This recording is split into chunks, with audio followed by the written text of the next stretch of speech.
Tonight, on part 2 of Surviving 305 Reunion. Very questionable, never have I ever.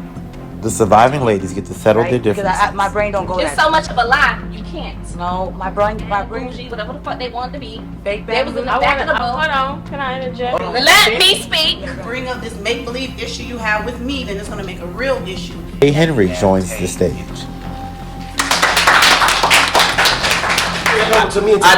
I did it because I kept telling Tay, I kept telling Lay, have a conversation. That was the case. You should have stopped that shit and hit that shit in the butt right then. Understandable. And the bosses get very emotional. My mom was at the point, like, I don't even want you communicating with her. We don't have the best relationship because it's like I'm trying to chase my dreams and she doesn't know what it looks like. And an apology that no one saw coming. And I did. All tonight on part 2 of Surviving 305, The Reunion. Welcome back to the second half of the Surviving 305 Reunion. After that intense one, let's kind of bring it back to Ahmad and Fernisha. Okay. Now during the season, you guys seem to have an interesting entanglement. Fernisha seems to be very cordial and calm, while Ahmad seems to have a different perspective.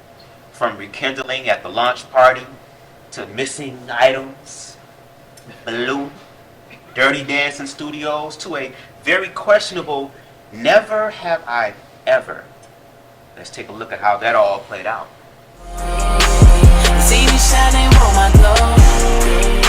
A new start, a fresh start, I'll say that.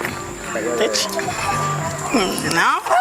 I mean, like, how do you feel about it? Like, you've been around us. You don't know us when we was back then, but you know us now. So, like, how do you feel about it? What you think? Like I told you from the phone conversation, like, for real, if y'all get to know each other at the now state, it can work. Explaining to me how she wants to start over with Ahmad, and she knows she wants to give him a chance. They're good friends. You know, y'all, first of all, I'm all over the place. I'm drinking this fucking survival punch shit. So I kind of hear, I kind of don't. Tried to fuck the shit out of me, right? But I'm the same person. And my thing is, if we had to drive 30 minutes to go fuck, you would have been on time. But the fact that we had to go 30 minutes to go find my purse, you wasn't there for me. And I had just spoke highly about you. Like, I'm speaking highly about you. We starting over. We about to do this. I done told Blue. And that was a big slap in the face. Too drunk to drive that far back. I almost ain't made it to the shit. I ain't drunk. But you wouldn't have been too drunk to fuck, right? I don't know. If I tell you right now, okay, I'm finna have Blue drop me off. And I'ma just stay with you for the night. You won't be too drunk, right? I don't really gonna fuck. You never know who's gonna fuck tonight. So Blue took her, and that was it. You know, I went to the crib. You know, that night was pretty much ended. Nobody went to the club. She ruined our night, being a goop. Don't drink if you can't drink. And it's like, Ahmad, you drove her here. Go with her to find out where her purse is. Like, if you're her friend, you're this, you're that, take her back to go find her bag. Because you don't do nasty shit like that. But I bet if you wanted some you'll find your way. You're a real nigga. I already knew how that shit was gonna play. And I told her that. And look where we at today. And I'm just chilling, bro. Look, man. Fernisha is not the type of girl I can see myself with. I said that before, and I'm still sticking by. Like, Fernisha back in the day, I liked her a lot. She was cool. She was sexy. She had this energy about her. I liked her personality, the things she was into. Nowadays, she's a complete 360, man. I'm not, like I say, she's still sexy, got a body, like, all that stuff is superficial. I don't give a fuck about none of that shit, honestly. So how she may feel, I don't know. Of course she may feel some type of way because she gooped and she fucked up and she knows she fucked up, so she's gonna try to play her cards right. But there ain't no card she playing, there ain't no game being playing right now. That shit's gone, over with. I don't eat leftovers. Like I said, I have fun with her, bro. I flirt with her. All that other shit, that's it, bro. That's it. There's nothing else to it. It's not going no further. Jesus walked down himself and asked me to be with her as I won't be with her. I will be with myself, bro. Like, just what it is. It's no shade to her. It is just all about what I want and what I don't want. It's all about me. She's two different people right now. I don't like this version of her. I like the old version. Spazzing out, getting mad at me, you wanna call me fuck niggas and fuck nigga that, like, bro, first and foremost, it wasn't my responsibility, but you don't fuck with a nigga like that, bro. That I have done with dance. Every time to touch me, every time Ahmad wants to touch me, every time Ahmad wants to touch me, I'ma like move in some type of way. So yeah, man, despite all that stuff that happened before, man, in the past. If I tell you right now, okay, I'm finna have Blue drop me off. Yeah, I'ma just stay with you for the night. You won't be too drunk, right? No, really gonna fuck. You never know who's gonna fuck tonight. So Blue took her, and that was it. You know, I went to the crib. You know, that night was pretty much ended. Nobody went to the club. She ruined our night, being a goop. No matter what you go through with your friends, you gotta support. You know, friends fight, friends argue. But I'm gonna pull up and support, man. It is what it is. I just want y'all to listen to the song, and once y'all learn it, just feel the music. That's all I ask, okay? Yeah. All right, we can do it for real. Upon arrival to the dance class, I ain't gonna lie, I was kind of disappointed. First and foremost, the venue, rundown, trash. I just figured that she had have her stuff together. You know, you hosting your first dance class in a while. I figured you'd be excited, more excited than I am. See, I'm doing, they do it backwards. Yeah, okay. I'm gonna get straight to the punch because for some reason, something is telling me Keisha and Ahmad, they been fucking. So I asked the question. Never have I ever had any type of sexual intercourse with a cast member. Never have I ever had any type of sexual intercourse with a cast member. Wait, is that up or down? But anyway, as far as my hand up or hand down, perhaps, but Venisha's always worried about it.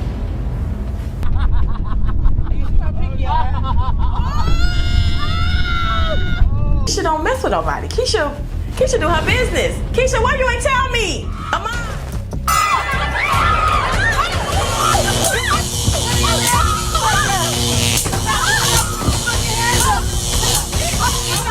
That dick was that good? It wasn't about Ahmad. I asked you a question. That dick was that good? I asked you a question. Yes or no? It's a lot going to fuck on. 1 minute we on Monday, when you see shit get out of pocket, don't blame me.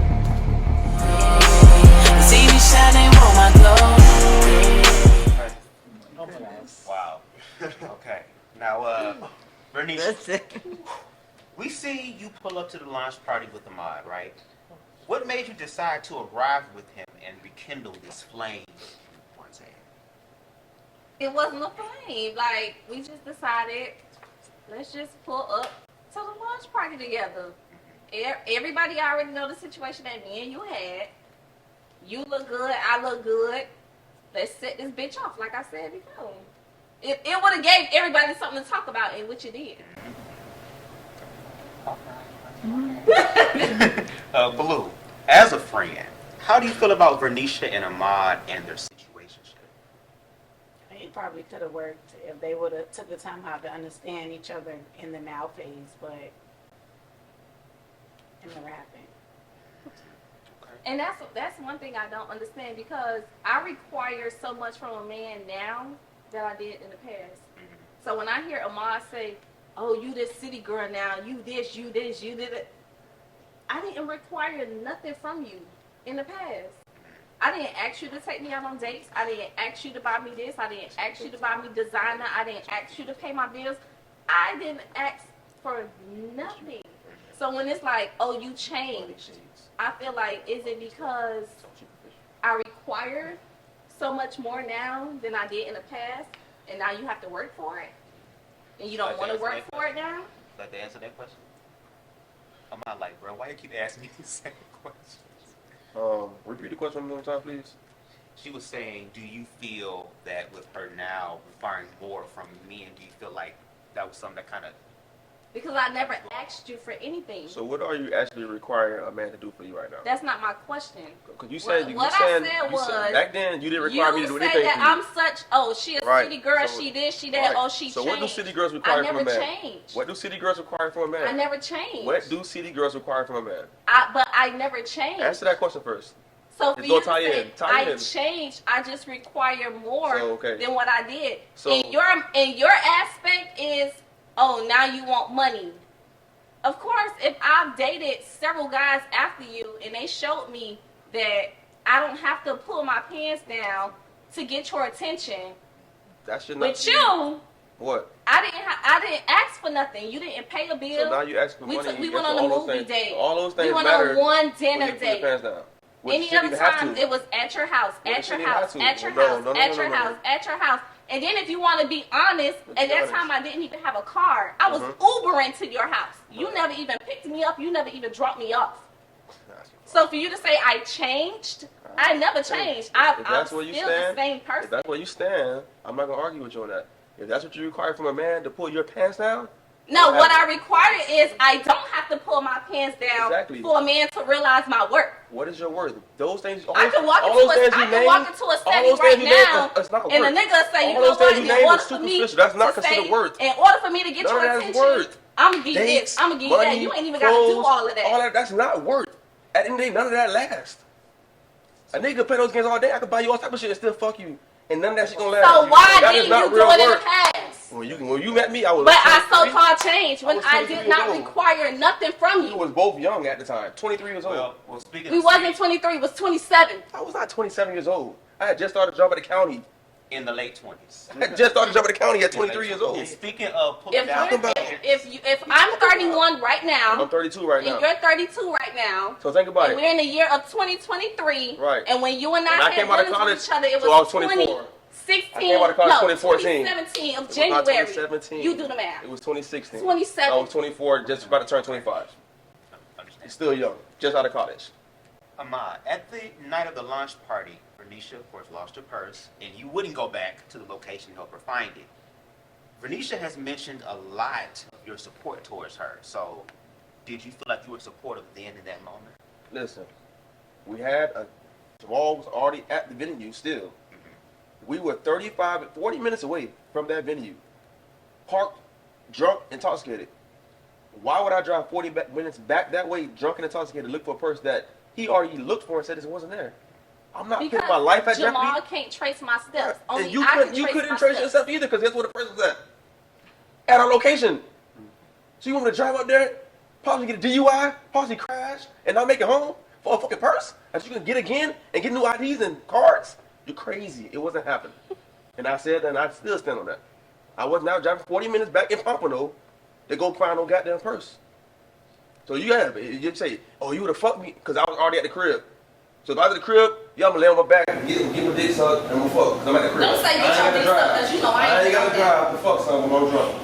Ahmad, we saw you engaging a lot during Fernisha's Hills class. What did you think walking into that class?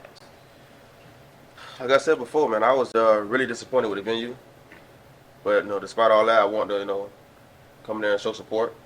Like I said, I know this is our first time doing it in a while, so I came to support. And any way I can to help her class thrive, I was willing to do. Okay, all right. Fernisha, during your dance class, we see Ahmad dancing with you and others. What were you feeling while watching him interact with others the same way that he did you?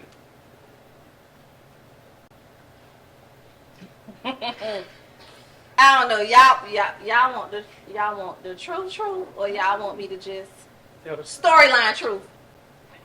We gotta stop. Pause. Can't keep saying that. No, we need to know the truth because I was called delusional the whole season because I was trying to be a storyline. Bitch, I knew what the fuck it was. Keep So rolling. what the fuck we trying to do? Storyline truth or my truth? What But we the doing? storyline is that y'all had an interaction, right? Yeah. Yeah, So that's that part. that's, So that's true to Yeah, the that's what I storyline. said. It Keep just going. wasn't played Keep out. going. She's right. She's right. So what's the truth to truth then? So how did you feel? You didn't. the truth was I didn't give a fuck. Okay. I didn't care. Me and him had no dealings. I really did not care about how he interacted with anybody at that dance class. Ahmad, did Fernisha's dance class meet your expectations? If not, what do you think could have been done to make the class better? Like I said, the venue for one, it's not even the size, it's the way it was laid out. It was crazy, like dirty and stuff like that. But I just feel like it could have been more structured, better planned. You can't really say about people that come into it, but I would expect that more people would have came just for her background with dancing. But you can't really put your faith in people like that much. But just the venue alone was the main problem for me. It was still good outside of that though. She did a good job with the choreography and stuff like that. The dirtiness, I had no control of. Oh, yeah. And people like, oh, well, she should have saw the venue even before she had the dance class. It don't give a fuck. If I would have went 2 weeks before the dance class and it was tidy and it was clean, I'd have been like, okay, let's do it. It need to be that And same it shouldn't way. have been that way when I arrived and I walked. And I'm like, I have to ask questions like, is this the dance floor? Because what I saw online is not what I'm seeing when I walk in here. So it's like, I had no control over that. It was the venue that I booked. Right. And there's no consolation. Like really, like I never, when I booked that venue, I recommended that venue to you, Fernisha. And when I use that venue, it never looks like that. So, granted, I had monkeypox and I couldn't come. I would have did the same thing. I would have handled how you handled it. I would have handled it the same way, if not worse, because I referred you. I was bringing business. It's okay. So, Ahmad, in a spicy game of Never Have I Ever, we learned that you and Keisha had feelings. So, how did you guys meet? In that game, y'all learned that? I would say. I didn't learn that from the game. I watched it. I was checking in. But you know, if y'all must know, I met Keisha a while back. You know, I used to go to her shop a lot. I stay around the area. You know, she's a very pretty woman, boss lady, and that was that. You know, we connected from there. Now, Keisha, glad to hear from you finally. You mentioned about Fernisha being very close with Ahmad and their past. However, you guys, I'm just going to say, had allegedly some dealings as well. Elaborate in your experience or your experience of the jackhammer. Oh my God! What's a jackhammer? What's a jackhammer? Is that his dick? Listen, Wait, I'm confused. It belongs to somebody on this cast. You know what the jackhammer is. No, I don't. It. No, what is that? Oh, honey. No, I don't. Why do I not know that? Oh, now we have amnesia. Oh my God! Stop acting. Jackhammer. Okay. Or the tool. Oh, the one you break Got concrete her. with. Oh, okay. All right. Was she there? I didn't know we called it that. She was there. When? His name is Jackhammer. It was. Girl, somebody need to check me in then. I'm sorry, I missed that All right, completely. so. Okay. All right. Good. What was the question again? I missed that completely. What? So, How do I feel about the jackhammer? elaborate on your experience with Ahmad. Like, how has that been like? I can elaborate on that. The comment that I made regarding Fernisha was that she's always pressed. Because she is. If she says one thing out of her mouth, Please give an example. you say a lot of things out of your mouth. And Give an acting- example. I don't have your whole entire You don't being. have an example Your because whole you entire can't say that I was being. always pressed. You're always pressed. Give an example. Your whole entire being is pressed. I don't have to Give an example. everybody knows what your whole entire Give being an is, right? example. Your whole entire I'm letting her speak. I'm allowing her the floor. Give an example of Fernisha always being pressed over mine. It's so stupid I can't, right? Because my brain don't go It's that. so much of a lie. You can't. No, my brain does not work that slow. I'm not gonna be honest with you because I can't think about y'all and what y'all do. Okay, Wait. so maybe you shouldn't speak on it. I'm on the show, so I have to. You don't have to. So why would this game of Never Have I Ever? Why did this question come about? Why was I even talked about in the boat? Jamal, Blue, and Fernisha was sitting in the front of the boat. We had already transpired that game. And then the ones that was in the back being, like I said, fake bougie, bad and bougie, whatever the fuck they wanted to be. Fake They was in the back of the boat. Hold on. Can I interject? Let me speak. No, go ahead. They was in the back of the Everybody boat. is so close to the Because I said, let me speak. I didn't cut you off. But I why didn't you cut her being off. I didn't cut nobody off. Let me speak. Okay, go Because ahead he and asked speak. me a question. Go ahead and speak. So the ones that was being fake bad and bougie in the back, they decided to come up. I didn't ask nobody to come to the front of the boat. She ain't clear nobody. So Don't with even. the game of She ain't check Never nothing. Have I Ever, it was just us three. And then they came up. And my words was, if you come up here, you stuck up here. And they decided, well shit, we having fun, we gonna play. We playing Never Have I Ever. If we gonna make the game juicy, make the game juicy. We not gonna sit up, oh, never have I ever kissed a boy. That's boring. We gonna do some juicy ass shit, some juicy ass questions. So once you came to the But front you of knew the the boat, answer already though. So you really didn't want to know if we had sex on that stuff? I really didn't care. Oh, okay. So whoever put their business out there is who put their business out there. Just like when I posed the question, knowing the dealings that you and I had, I still ain't put my finger down. Why? Because that's nobody's business. So whoever put their finger down is because they wanted that information out there.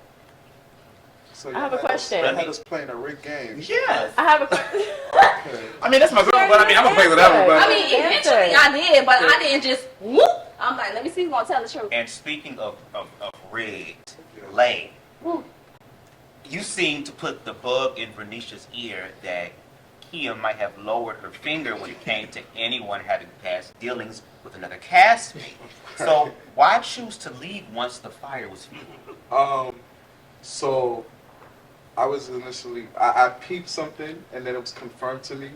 And being that I fuck with her, like I do fuck with, like as far as Vernisha and Blue go and all the females on here, I fuck with all of them equally. But as when it comes to Vernisha or Blue, I'm not gonna sit here in front, like it's always been more of a connection.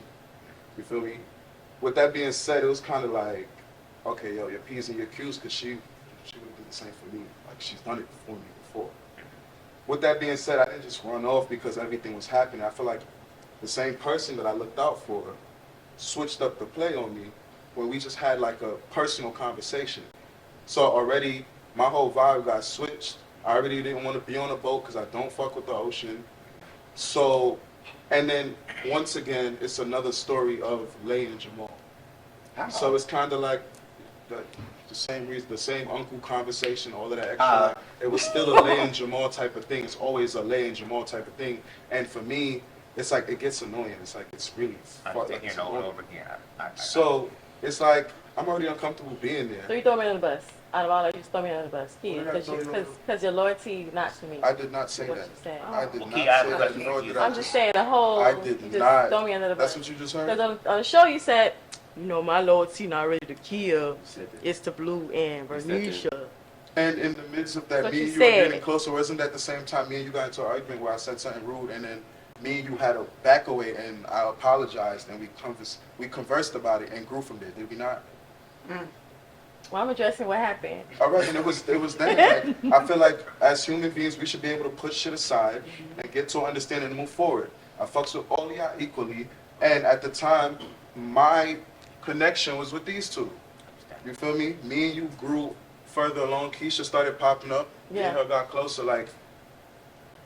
So, Key, let me ask you this. Yes. After it was implied that you might have had dealings with another cast member, things seemed to escalate from there. Why do you feel that things got so tense? Because, like, I don't know what it is. It's like the girls on the show paired me and Keisha together. Like, it's Vernisha.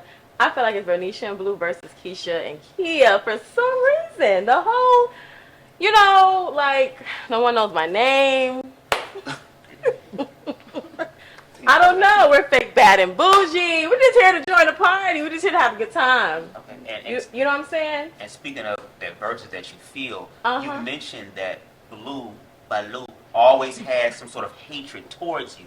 Why do you feel that way? Baloo, I don't know what her name is. Carmen Baloo, I don't know. I feel like she has a need to control the situation or try to control, and I don't like to be controlled. I'm a grown woman. Can't control what I say, what I do. I'm respectful when I come in the room. So, and then we don't know each other. So I feel like sometimes I'm playing or like doing a little jokey joke, and she take it serious, and then vice versa. So we just don't know each other.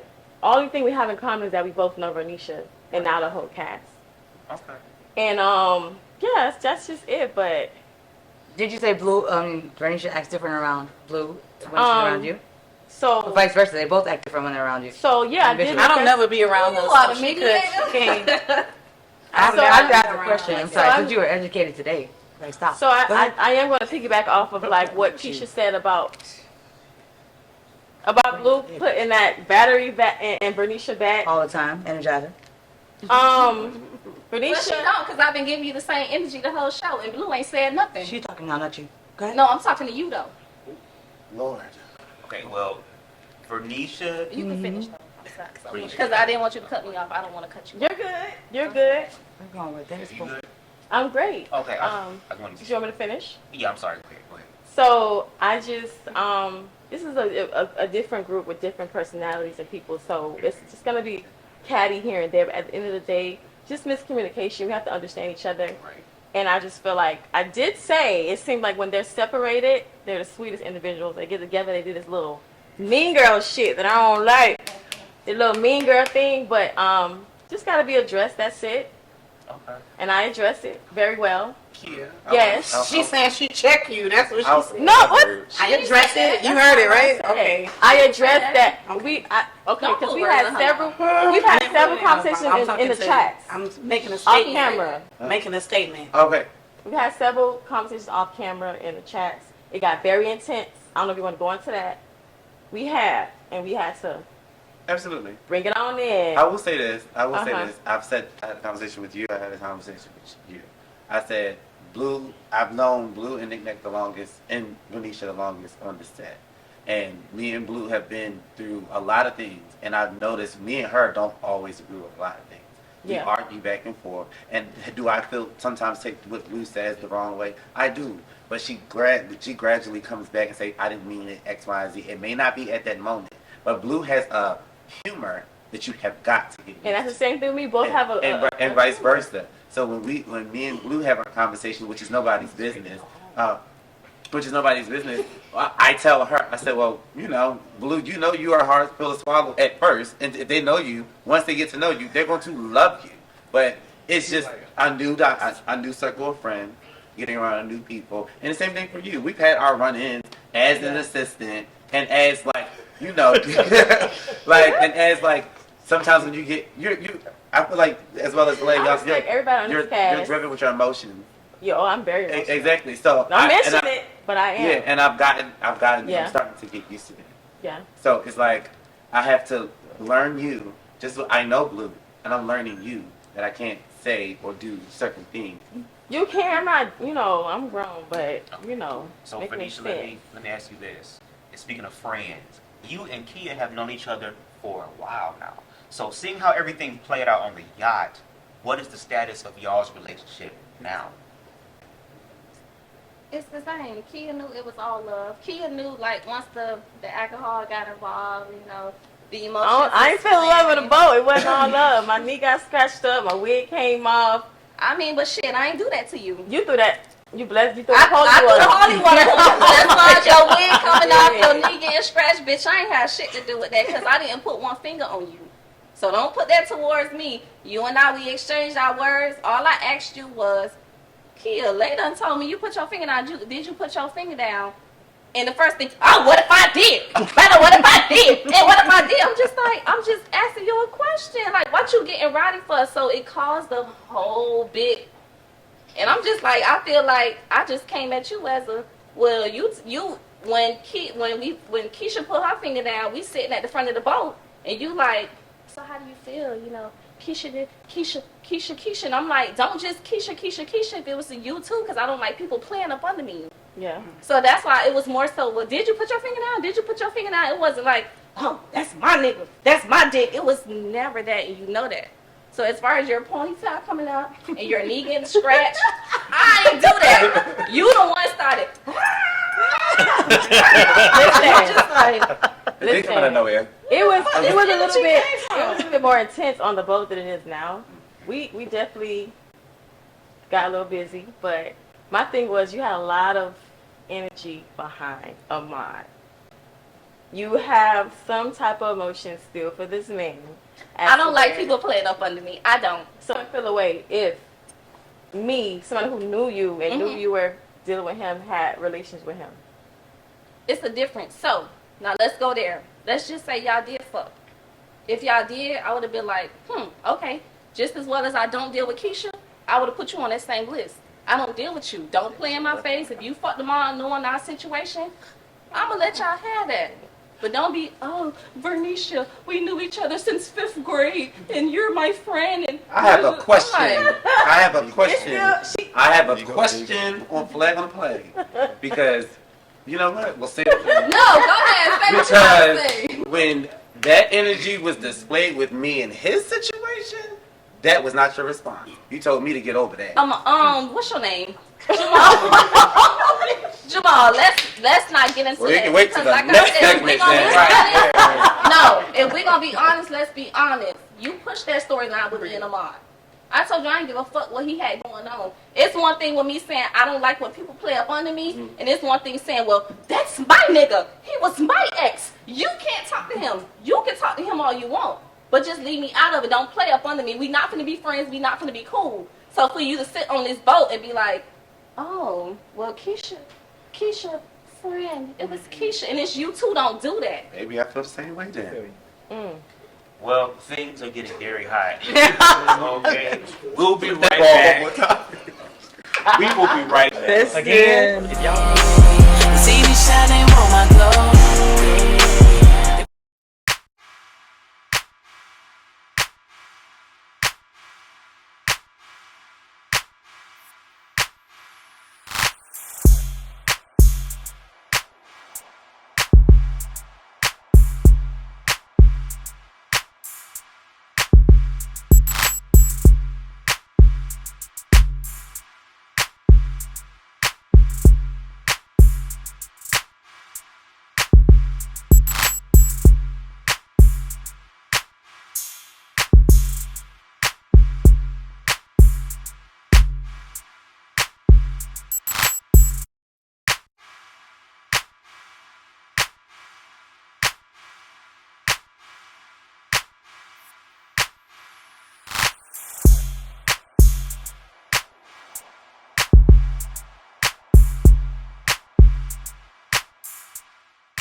If you like what you see, subscribe to Lamont Company Productions for all the latest updates.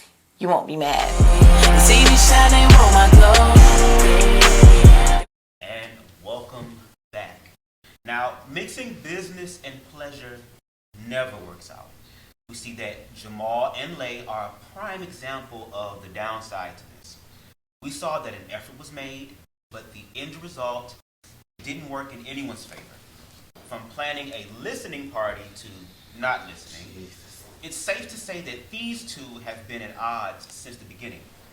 While Jamal was trying to keep it professional, Lay got distant. Let's take a look at the roller coaster ride of their relationship. See me shining on my glow. It's a fling. So that's what you said. All right.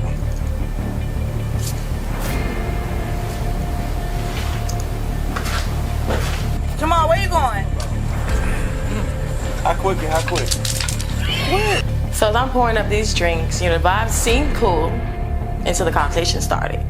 It don't, but it's the principle. It's the principle. Happened already. Definitely do feel attacked right now, but it's cool. I'ma just always hold my composure and say how I feel. Yeah, .com. What's the prefix? Who you This shit need to be dead. I don't even drink this now, y'all. What's this? Jose Cuervo? And clearly I was just a fling. So, whatever, Lay, you got it. I'll let you have it. I feel like it wasn't a situation where one person would have had it. My sister messed around. I'm like, my point in time, I'm like, well, bitch, that's my bro. And I think they think we ain't really have no connection. We only, linked up one time as far as like on that ass, but it was like, that's my bro. I can't really, you feel what I'm saying? Like, that's we go way back before all this shit was started. I know, and that's what I was saying. I was like, that's what I'm saying. I was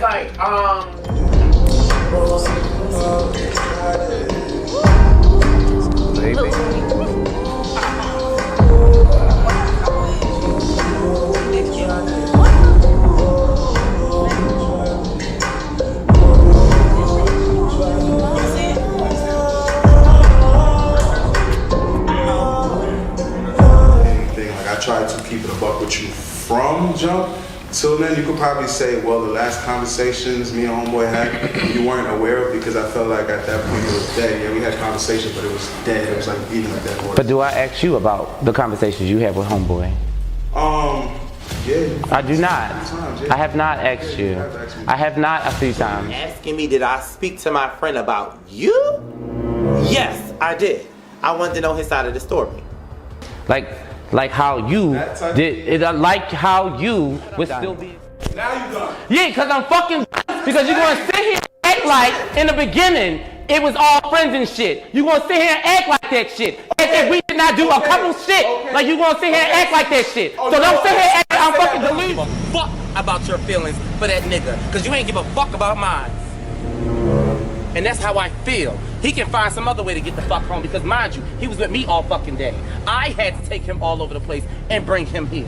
Because he ain't got to ask me to help too. Correct. And I would have did that without expecting anything. You know, one person feeling one way, the other person feeling another way. That's what I see right here. So I just feel like, man, moving forward, they should just be straight business, no personal relations.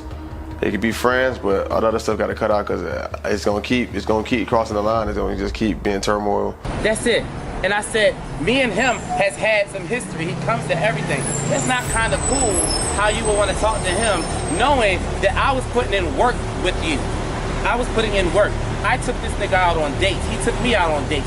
We shared kisses. We shared moments going to the club. So don't sit here and act like that was all friendship. I don't do that shit to my friends. I'm putting in work. So for you to dismiss my feelings, I don't give a fuck about your feelings for that nigga. Cause you ain't give a fuck about mine. What's up with Tay? What's up He with Tay? did. He said, did you talk to Tay? And I said, yeah, I did. We had a conversation. He started probing. He didn't like my response. Not so probing. is that not wrong? On who behalf? Yours? It is. No. What? If I don't have to tell you what I'm talking about my brother, I don't have to tell you. Y'all, this whole Instead of the day of my listening party, I was wrong. I should not have gone off the way I did at your listening party because that was your moment. I accept that. And I apologize for that. But I'm not apologizing for what I said. So, it wasn't a setup at all. Now, was I playing... And I even see Lay. This is our first time being around each other since the blow up at the listening party, but we did talk, so we're cool. Like, we're good. And he said he was coming, so I was like, you know. I feel like everything between me and Jamal is kind of awkward. We done said a lot of shit to each other. So we just coexisted in the same places. Like, I fucks with him. I guess he fucks with me too, but we just outside for a blunt. And I see Tay walk up. I'm not surprised, because apparently this man be at every event. Every event. Guys walking in, I see the gorgeous Gucci's is here, you know, Bella and Tay and all them. And I immediately look at Lay. You good? This nigga trying to hug me. And I'm not really with the fake love, the fake shit. So it's like, bro, why you touching me? Like, God gonna deal with you. And that's all I'm gonna say. The way that you have to find people that you trust, that you can confide in, that you know gonna help you. Sitting up there, got an attitude, your pride get in the way. But at the same time, fuck what Lamar say. Fuck you what you have to be accepting of how he tell you stuff. Yeah. Nobody can tell you something. You be like, oh well, bitch, I'm gonna make you feel bad. La la la. No, you can't do that. Nobody's wrong, but nobody's right. We all just trying to come to a common ground, and that's it. DJ, play the motherfucking music. See me shining on my glow. And welcoming to the stage, we have Tay Henry.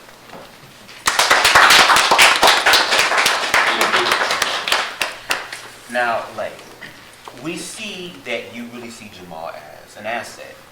What do you think he would be able to do for your group? You're asking about then or now? Whichever way you feel, then and now. How about give us both? As of right now, I don't feel like moving forward, or even if we do become back cool, I don't want to mix business or anything with Jamal on that level. Because from this whole project, it just shows that both of us in a room can be either destructive or it can just be awkward. And with that being said, I don't feel like he can control his feelings. Right now, speaking, we haven't been in multiple places together. So to say that, like, he could still react like that or his feelings are still like that, I don't know. But just to avoid things like that, I'd rather not, you know. Well, before then, like during the season, what did you feel like he could do for you?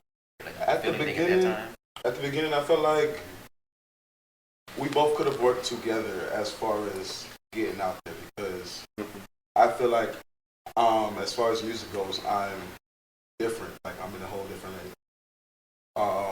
Anytime I do perform, I can always count on my stuff being different, being fire, you know, like, not compared to the rest. So with that being said, he also does clothes.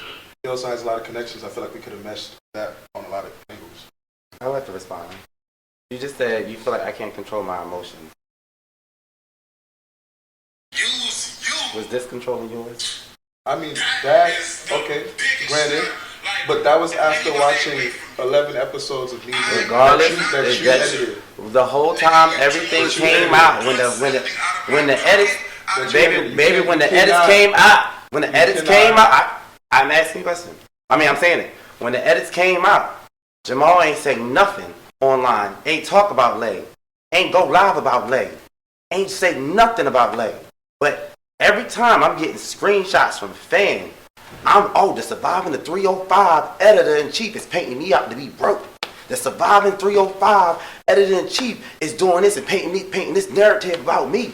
Oh, such and such and such. And then we going live. Hold on. And then we going live talking about it even more for 2 hours. But I can't control my emotions.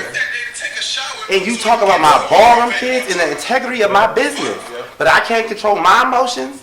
Make it make sense. I am making it make sense. That came after that blow up. Was after watching episode after episode of things that you sat down and edited. Is that you making it make? Is that you controlling it? Not we. I controlled it for a long period of time. Oh, okay. So when I broke out and I said the fuck I wanted to say, I feel like everybody was expecting me to be this, that, and the third, while he's sitting there tarnishing my name. You feel me? Because that's exactly what it looked like. You feel me? Instead of keeping it a buck, it was already gonna look shady on both parts. I already knew that. But why continue to dog me? These are people that's inboxing me. These are people that's inboxing me saying, yo, why he make you look broke? I got my own mama calling me like, yo, why he doing you? Like, what the fuck? Oh my God, how did I make you look broke? Bro, you're sitting behind this computer screen. Fuck what anybody else had to say. You're choosing what to put, when to put it, how to put it. Okay, let me ask this. I would like to bring someone to the stand. Let me say this, put it down.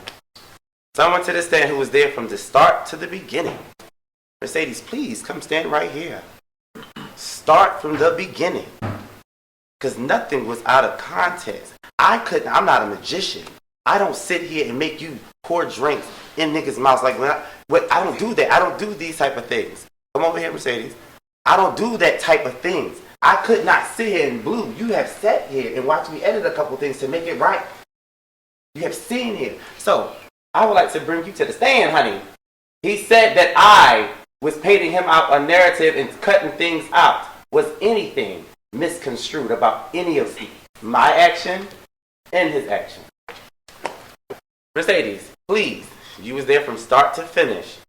And you see how things went down. You were behind the scenes and you saw the footage. Was anything misconstrued, misinterpreted, added in, taken away? And this is a general statement. This goes for everybody because this is not the only time that this comment was brought up. Y'all know I was behind the scenes for everything. I seen everything. I recorded everything. And I can say that what was put on that screen was done. And it's not just for you, Lay. This goes as far as them two. This goes as far as Blue. This goes as far as Big Mac. I don't want that to be pointed out, directed towards anybody just because it's in this part. That's as far as everybody. Everything that was done in the show was put in order and in proper context of how it was taken. Now, what I can say as far as interviews and confessionals, that is what feeds into the commenters making that statement. It's not necessarily the editing that was done, but when the viewers perceive it however they want to, regardless of however the intent was made when recording it, that's how things get started. That's how the drama gets started. And that's just me being us, keeping it a buck with everybody. Y'all know I fucks with all y'all the long way. But I'm going to keep it serious with you. All right, thank you. No problem. Thank you. I also would like to say, because I feel like you made the comment that things was misinterpreted or put away. No, you can't say the same thing because Ahmad, when he called me venting about Vernisha, he knew anything that you do from here on, from this point to that point, can be loudly used. So he did not know his phone call was being recorded. But he was under contract, so I could do what I did need to do to portray the story. The same thing for Vernisha. She didn't know when she had called me venting about a situation that tied into her situation on the show, she was recorded. So you're not special.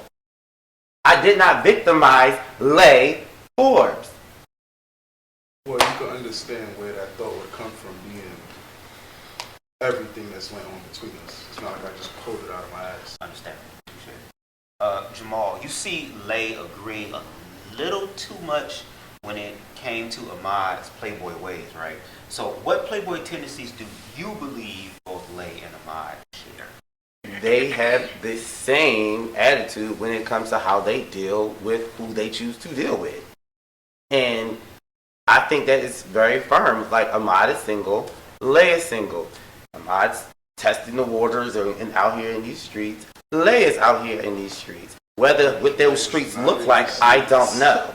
But however, I think that they share toxic traits. And at the episode at the at the gym, Lay even said, when the whole situation with you, he was like, "Yeah, I like some toxicity." But anyway, we all do. Yeah, you said that.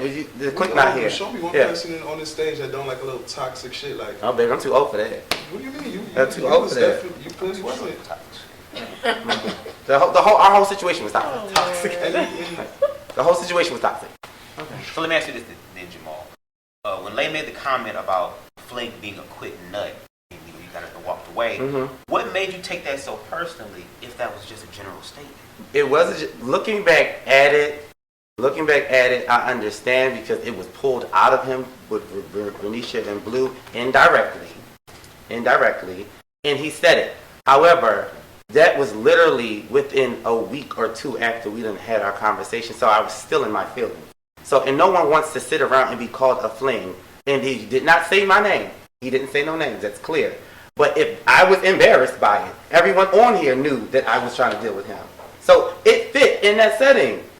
If no one knew that me and Lay had an interaction and we was around a whole bunch of strangers, but everyone looked around, it was embarrassing. Lay, you see Jamal get up and walk away after your comment, right? Why not go and comfort him if it wasn't specifically directed towards him? He said, why not go and comfort him? Yeah. Because it wasn't directed towards him. So I'm not going to sit there and run and go comfort him after we had a conversation. He's not my man. Like, we friends. Blue already ran after him, like, I don't want to chase him. When he felt like he was done feeling however he felt, and he came back in, I asked him if he was good. Like, I'm not going to chase you. Like, I did check up on when he came in because I am human as well. Somebody would have said something that it would have fit. I would have never stormed out, but you would have seen it all over my face. And speaking of Blue, I heard you say over here. We see you visibly upset to the point of leaving after Lay's quick nut comment, right? So what was the basis of your irritation? I don't know. It was just a punch. I was drinking that shit. She kept asking us for money every time we wanted to fucking drink. She was like, $20. And then seeing Jamal storm off, even though he didn't know, Lay kind of knew he stormed off because of that, because of y'all situation. But it was just like, damn, like you said, like, you should have went after him if that was your friend right then and be like, it's not geared towards you, like, I hope you ain't take it that way, or whatever the case may be, because it just read off differently. Because I don't know what it feels like to be a fling, so I don't. and that's where, again, it built a wedge between me and Jamal, because at the end of the day, Lay never put a name on it. So even Ahmad can sit here and be like, yeah, I had a quick fling. I can't get in my feelings because he never said, yeah, I had a quick fling with Fernisha. He never said, yeah, Jamal was my quick fling. So that's why it's like, if he's making a general statement and Jamal decides, well, it's targeted at me, I'm going to storm off, he had the right not to chase after me. And I'm basically a hit dog holler. Yeah. And I understand what you're saying. And when I came back in, he genuinely said, come here. Are you okay? And I said, Lay, we're good. Yeah, I was in my feelings. But I said, Lay, we're good. We had our conversation. And then the next day at the pool party, I said, I'd rather talk to you without all them around, and said, listen, you got to watch what you say because it can hit home to their friends. So that's why Blue acted the way she did, because she knew I was embarrassed and hurt. Now let's unpack the listening part a little bit, okay? Jamal, you seem to be loyal by Lay's comment. Can you please go further into detail? Loyal? That must have been a different word. Yeah. Triggered. Okay. Must have been triggered. Yeah. Yes. I'm reading what's on the card. Okay.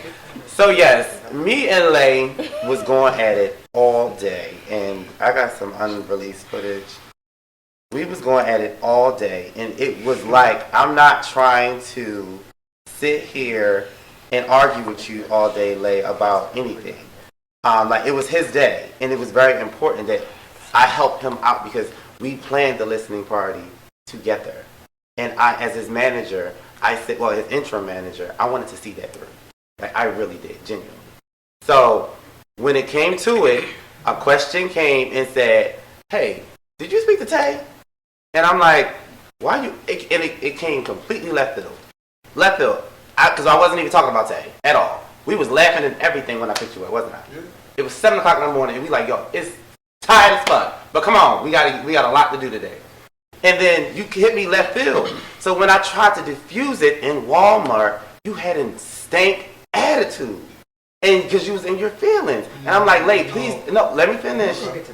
I'm getting there. I'm like, no, don't, you're getting an attitude. And he was like, because I feel like you're trying to be funny. You're trying to be funny. And I'm like, I'm not trying to be funny. Like, I had a conversation with my friend about you, but what we talked about wasn't really irrelevant. It was the same thing. So it was nothing to relay back to you. So that triggered me in the car to lead to this argument. But you did. I kept it a buck with you. But you didn't keep it a buck with me after we had the conversation. You still talking because me and him are not going nowhere. But it doesn't, bro. I still like him, so I exchanged a couple words. So what? You're still trying to do it, right? That's what I'm trying to understand. You're still trying to chill with him, right?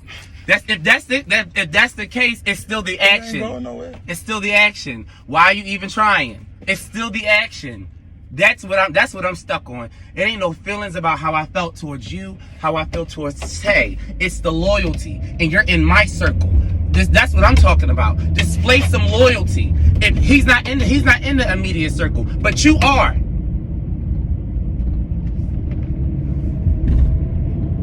That's all I'm saying. So with that being said, that built up from there, trickled into the listening party. How do you feel about this, Tay? What are your thoughts? I mean, originally, when the listening party came up, I already had an invite prior from Lay. Personally, he was able to be able to make it. I said, if work permits, I would be. I just started a new job. That's when I was coming to flight attendant, shit like that. Boom. Work came up. The training got pushed back. I said, fuck it, I'm gonna come. They thought it was a setup because Jamal did call me and say, yo, you coming? I said, yeah, I'm gonna still slack, because at the end I already had promised that I was gonna still show my support for him, due to the fact that we already had several conversations about making the track music and like, you know, on levels like that. You feel what I'm saying? So maybe it came off as far as like being messy, but at the end I already said I was coming regardless if I came and told Lay I was coming. Either way, I still was coming regardless. This would have been the most respectable thing. We both artists at the same time, so regardless, like taking him out for a second, I felt like as though if we had a conversation, we said, okay, A, B, and C, you feel me? It became a setup when it's like, okay, he knew he was coming, but the man who it's mine, it's my event. You know, feel me? Just didn't know. Right, but I heard you for like, after the process, it was like 2 weeks. But it's still the same. So either way, if I still said I was going to come and show up, I still showed up out of respect, because I said I was still going to show up. Whether I talked to you or not, I still said I was going to come. Reason being, I kept my word on that end. Regardless of how you took it, that's on you, or whatever the fuck y'all had going on. But with me, as far as with that, I still said I was coming as a friend, and I was coming to support your thing, because I know how it is as an upcoming artist. And I know that you ain't know nobody really down here outside of the cast and me and a few other people. I still kept my word. Whatever the fuck happened after that, that's cool. I'm still gonna stand 10 toes on that shit. That's cool. But that whole listening thing wasn't a blow up because, well, in regards to you. It was in regards to how he approached the situation. Yeah, I was pissed at you, but it didn't matter. You feel me? I already realized what it was. And we already had multiple conversations. It was what it was. Well, the blow up was not because of Tay. That's what I'm saying. That's what I'm explaining. So I don't want anybody to feel like it was because of Tay or whatever the case is. It was more so on, okay, I didn't have to, but from when I had a change in thought or feelings or whatever the case is, I did tell you as the person that I'm cool with, that I'm trying to be friends with, yo, okay, I didn't plan this, but this is what happened. or I'm feeling this person. Boom, boom, boom. When I did bring it to you the first time, you definitely did downplay your friendship. You said that's y'all cool, or whatever the case is. You see, after you realized that me and him was talking, then you started going in depths. Like, we went on trips. That's my dad. Like, he come to this, he come to that. It's like, okay. So what happened was, you met him 4th of July weekend at Nick Next event. Mm-hmm. You met him there. Before then, you slid in my DMs, because I was at your birthday. I don't know if it was at Palace. I was fucking with what's the name at the time. No. Your birthday, just wait for you. Before that, your birthday, you was take a picture with me. He slid in the DMs. Is he on cast? I said no.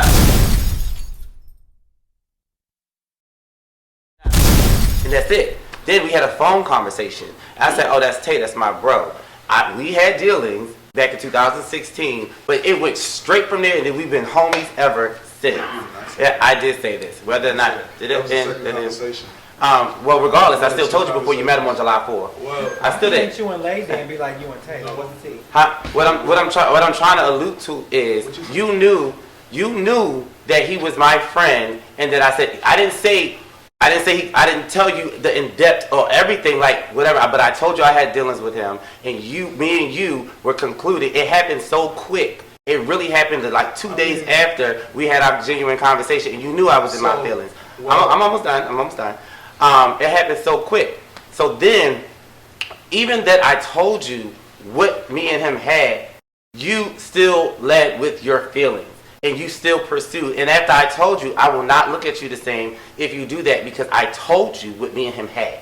And you still did it. And that's where my position with the loyalty, the trust, the respect, like just like you said, Fernisha, like you said, I don't deal with people like that. And I don't want to deal with people like that. I don't want them in my circle. I don't want them close by. So by you being close by in this vicinity, it's a problem for me. It was a problem for me. So speaking about pain and everything, let's just get down to the nitty-gritty of this whole thing. What was the cause of your hurt? The cause of my hurt with Lay, I was genuine from the beginning. I gave you an opportunity. We're sitting here now. I was genuine from the beginning. So when you got close and drove the wedge between me and Blue and Fernisha, that started to get with me, because I don't like the fact that my friends feels as though they have to try to get some understanding of you to defend you, because that's what they were doing. But at the same time, they're my friend. But at the same time, you're talking to them in a different temperature about me, and they have a little bit of different reservations about it, but we've healed past those things. We've had those conversations, but I don't like somebody who's just coming into my circle, infiltrating and talking to the people that I actually genuinely love and care about. Right there? Because everything that I've mentioned to each and one of your friends, you know. I've told you before they came and told you. These are conversations that are publicly had, so it's not a secret. It's not me pillow talking. It's not me. It's said. You know these things. It's not me going behind one door, whatever the case is. It's just like if one was to call me, we would have a conversation, boom, boom, boom, whatever the case is. It wasn't like we shading Jamal. These are shits that you know, like we get up and tell you about yourself. I never said that. So but when you talk to them, it's a different temperature. So I didn't drive a wedge. They're sitting there getting both sides of the story versus when I first started the cast, everybody was getting one side. So now everybody's hearing my side. Now they have a free will to choose who they want to listen Absolutely. to. Or whatever. I'm not saying they can't be your friend. I'm not saying any of that. But what you're not going to do is sit here and talk to me when we have conversations, and then you don't believe what I'm saying. Like you'll go back and talk to Blue and go back to Fernisha and say, he never did that. What he did is not genuine. Such and such and such and such. You're not going to do that in my circle. Like, if I want to sit there and car check something that was said, I'm going to do it. Because I know what I've been through, and I can't just sit there and take word of mouth. Well, speaking of then you don't fuck with me like that. What do you mean? We didn't get there yet. You don't fuck with me. We was getting there. We didn't get there. But you fuck with them. You just met them and I introduced you to them. Okay. Yeah, okay.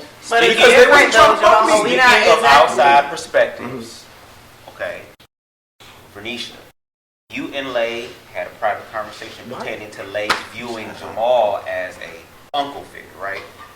Do you feel you were being messy spreading that information? No.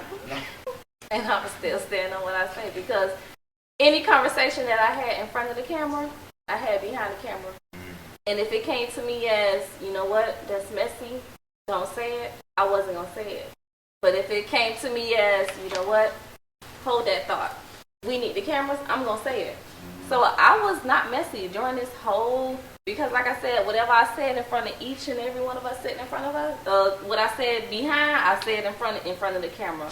So no, I don't feel like I was messy because the conversation was already, in regards to that, was I being a bad friend? Was I being messy? No, let me tell you. I've came to you and I've came to Blue and I've told y'all about previous relationships, a previous relationship that I had. Mm-hmm. And y'all didn't like the way he treated me. Mm-hmm. Y'all didn't like the fact that I kept going back and forth. So at that point, right now, if I was to come to both of y'all today and I'm crying, I'm begging on my knees, he hurt me again and he did this and he slapped me in my face. It's not going to be about him at that point. Mm-hmm. Y'all going to chew me down because it's going to be like, well, why did you go back? Mm-hmm. So I never said what he was doing was right, but I never said what he was doing was wrong. So when it came to me telling you, you can't be mad at him because why the fuck would you drive all the way to Kendall? Why the fuck would you transport there to there? Why the fuck would you still do da-da-da-da-da? I understand your project was to highlight each and every one of us. Mm-hmm. But at some point when it was going to be like, you know what? I got to understand where I'm at with you. And when I got to that point, it's like, you can't be like that.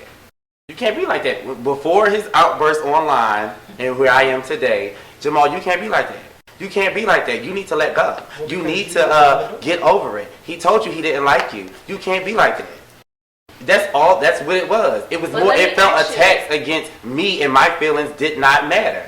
It takes two to tango. Absolutely, but did you tangle with him and tell him where he was wrong? But did you question your friend and ask him where did he go wrong in this situation? Well, let's bring him in. What y'all want to know? Should I ain't go wrong? So let me ask you. What was y'all situations? Because like I said, I told him about us and that the loyalty that we've had for each other, traveling and all those type of things. Mm-hmm. He said I didn't see all the text messages that y'all had, that you were clearly during the listening party still trying to kick it with him and shit. I did not say during the listening party. No, during the listening party, we weren't even communicating because at that point in time we was beefing. I guess fake beef, whatever the fuck you want to call it. But first things first, let's clear this table right now because I didn't even know y'all was dealing with each other until after the fucking 4th of July. So therefore, when we met on the 4th of July, when y'all introduced each other, you never clarified and said, oh, this is who I'm dealing with. You said, oh, this is Lay, this is Tay, such and such, boom. He never told me nothing about y'all fucking around either. So therefore, I was fucking with, y'all already know I was fucking around that time. We was at the other thing, that was that situation. Me and him was on a whole nother level. I'm like, all right, boom. We started connecting on the music level, and all of a sudden we kicked it off, and it came from that. Right. And you never brought up into, you never came up in the situation after the fucking listening party, until even going into the listening party. So therefore, what the fuck am I wrong at, nigga? Because I didn't know shit about y'all situation. I never said you was wrong. I even defended you. I said, did you tell Tay? I was like, because it's going to put me and my friend in an awkward situation. So let me ask you that question. Why didn't you come to me after you seen us having a communication or even a conversation? If you asked him the same thing, like that's what I want to know. Like, say it again. Like if y'all had a conversation about it, why would I even brought it? Like why did I even hear about this? If anything, if me and him had a conversation, if he introduced him like, oh, there's somebody I'm talking to, why you didn't say it like that? Because we wasn't talking at the time. On the 4th of July, we were not talking. You see, what asking is what I've been saying because everybody likes to make me the bad guy, but I you should have introduced him as somebody that you was getting to know. We had our conversation. The 4th of July at the parking lot when me and him was vibing and all up in each other's faces, right or wrong. You were standing right there, and like he said, we're missing the one key part. He knew who you were. He knew who you were. You didn't know who he was. So, and we were not talking at that time. So my question is, when he saw you, because he decided to pursue you though. Because I didn't introduce you as him because we were not talking. So why would I introduce you as the person I'm dealing with? The same way you introduced me into him, like how you introduced everybody to the cast. You did not come around at the time. What I'm trying to tell you is he knew exactly who you was at 4th of July. He knew exactly who you was at the hookah and vibe night when y'all had already started vibing. He knew who you were, and he knew that we and you were friends. That's what I'm trying to say. So he should not have pursued you. I can see both sides of the story. I ain't even gonna lie. Because if we met on the 4th, boom, hookah and vibes after the 4th. Yes. You already knew that me and him was even getting. And I said, cool. And I tell him you didn't come to me. I did it because I kept telling Tay. I kept telling Lay. Have a conversation. If that was the case, you should have stopped that shit and nipped that shit in the butt right then. Understandable. Completely understandable.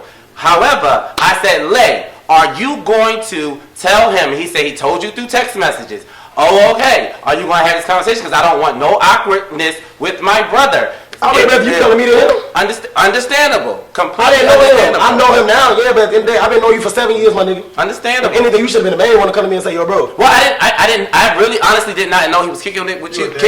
No, I did not. No, I did not. Because you left my house, the hookah and vibe night, and went to his house. Didn't you? You knew. Did you or not? Before that, we was chopping before. And then okay, let's run with that. Since you said I knew, right? I told you if you're going to date him, bring him on cast. Let's highlight it. And that's facts. But you found the way. If you're going to date him, the way to bring him in anyway. Bring him on cast. But you found the way to bring him in anyway. No, I didn't. You did, because you pulled the shot. No, I didn't talk to him. I didn't know you were talking to him. I didn't. He comes to everything I do. Right, but you knew that there was other benefits towards what you. You think he comes to everything that I do. You thought as you were sitting there flirting with him, you brought him in. You brought him a part of the storyline. Was gonna bring a whole big blow up. Baby, you brought him in. You brought him in, honey. We gonna put a pin in that. We gonna put a pin in that, okay? And we will be right back. Oh, he comes to everything I do.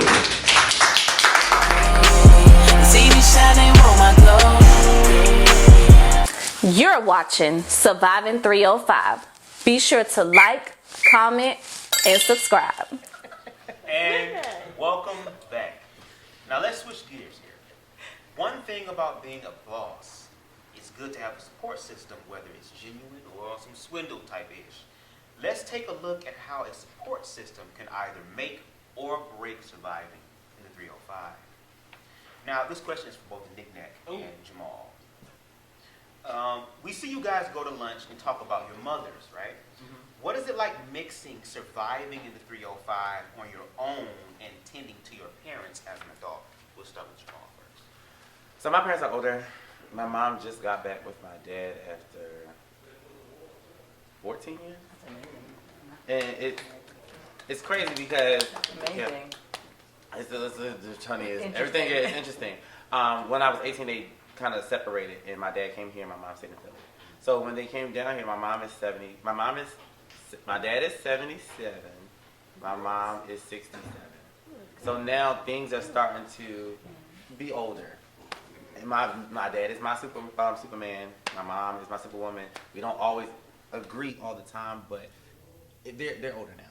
So moving down here, my dad is slowing down, and my mom is picking up the slack. But she's used to my dad doing it. Yes. So I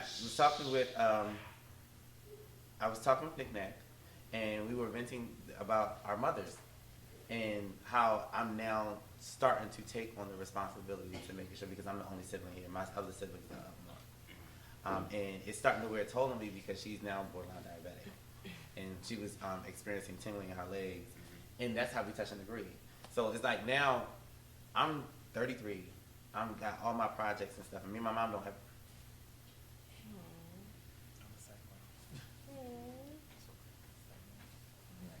We don't have the best relationship because it's like I'm trying to chase my dreams, and she doesn't know what that looks like because she never did it. So she always calls me and be like, "You don't call me no more," or "We don't do this," or "You don't call me enough." And I spoke to Renisha about this, and I'm like, I want to have a better relationship with my parents because it's like they're getting older, and I don't know when that day is going to come. And Renisha was like, "You need to make it right with your mom. You need to make it with your mom because she lost her mom." You only get one? Yeah. And it's like, I'm in a process of doing that, but at the same time, I'm trying to do this. It's hard. So it's like, I'm very short with her, my family, and my friends because it's like, I don't have time. You know, I'm 33, and I'm trying to make it happen. You feel me? And I want my mom to understand that, and my dad, and I can't be there as much as I would like, but I am there. Don't beat yourself up. Just you're trying, so that's all that matters. And the fact that you're willing to appreciate them now that you know they're getting up in age as well, so it's good that you're being aware and making a change on that. Yeah. And that same thing to you. Yeah, and I'm trying to get it together because when I speak about my mom's situation, it's so emotional. But so my mom, she had a stroke, and like I moved out when I was 15 and never lived at home since. But so when she had her stroke, I was in my 20s. And I had to take care of her. So I'm the only child available to do so, and that was so different from me. I had to alter my life. She didn't know. Of course, she knew I was gay, but I never told her. And I was in a relationship for 7 years around the time, and so she had to come be a part of that. And I'm like, okay, I have to have a conversation with her. And it was just such an interesting experience because, she was very rude. My mom was just so blunt and direct, so it was just played on my relationship at the time in a negative way. And now I'm at the point where I made a decision because I was taking care of her for 10 years, and so I'm like, this has really impacted my life. I wasn't able to be me, and she was still treating me like I was 7. And I'm like, no, right? I didn't have to put my foot down, so I moved her back home, and so I'm like financially supporting her as well. So it's very challenging because my mom, I'm used to her being this fierce, independent woman, but after the stroke, things just kind of very different. So, Well, I appreciate both of y'all being strong enough to even share that with everybody. Because again, as we can see on the cast, there are people who understand, and of course, that support system is absolutely amazing that you guys have that. Now, Ahmad, during a conversation with Jamal, you kind of dived deeper into your upbringing. So, what was it like growing up, and how did it prepare you to survive the 305? Growing up, oh man, it was it is what it is. It was crazy. It's a tornado, put it like that. No day was ever the same. Constant disappointments, no stability, a lot of embarrassment, no support from family. I only had like 2 friends that I could really support on.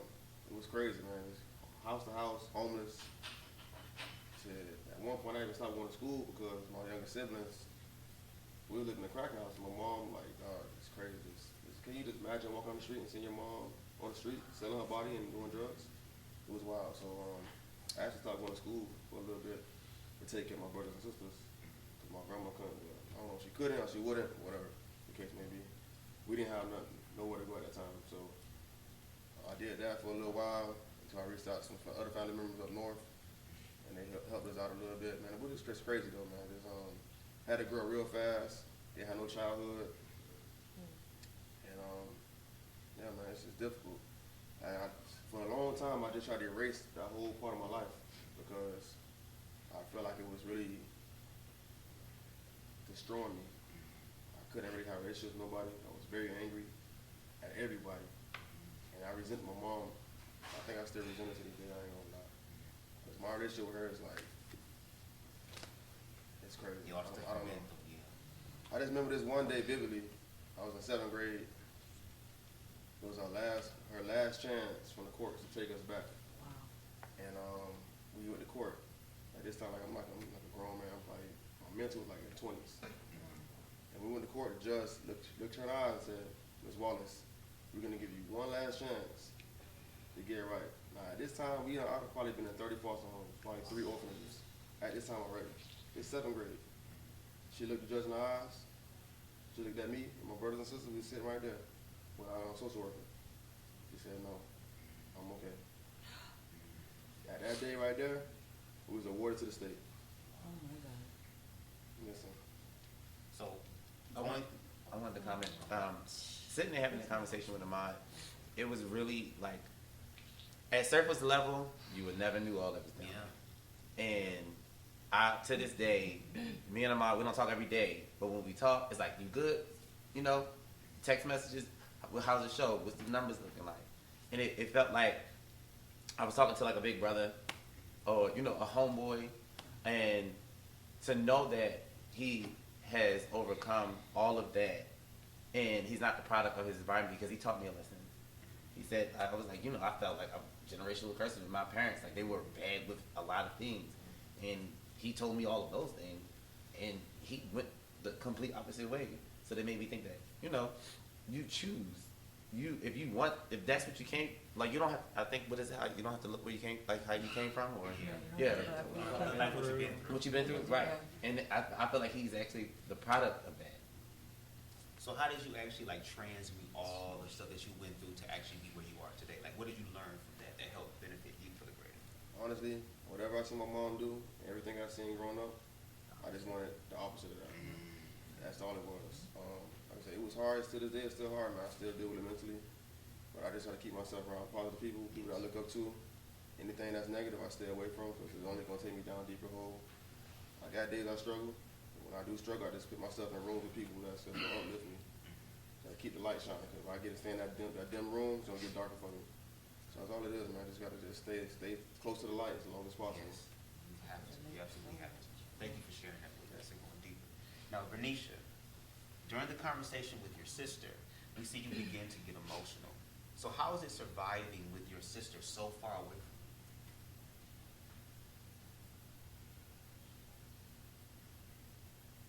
I don't get that question.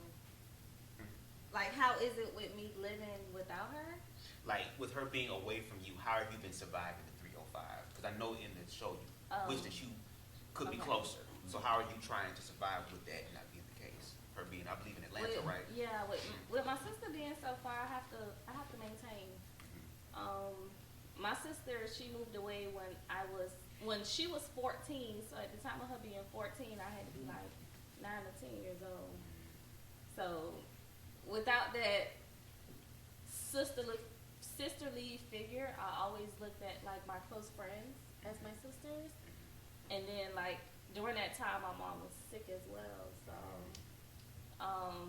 I really never had, and like I'm not close to my aunts. So I always look at like friends to fill that void. And like once my sister left, we always tried to stay in contact with one another, because it was even a point of time where she had done so much wrong that my mom was at the point like, I don't even want you communicating with her.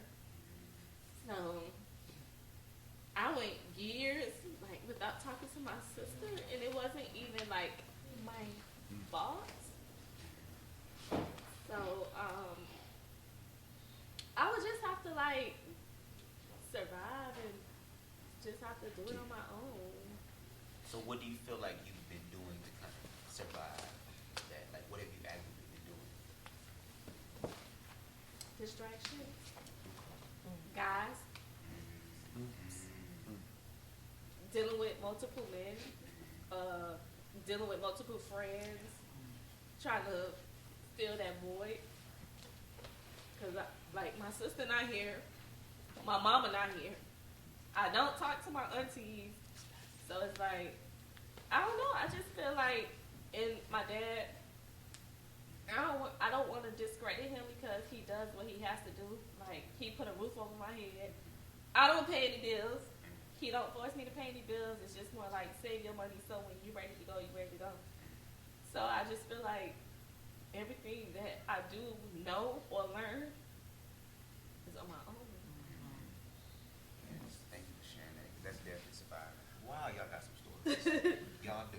Now, my last ones are for Blue, Keisha, and Kia, and we're going to do it in that order. How is it surviving and raising your children in the 305? And do you find it hard to find the balance between those two? We're going to start with Blue.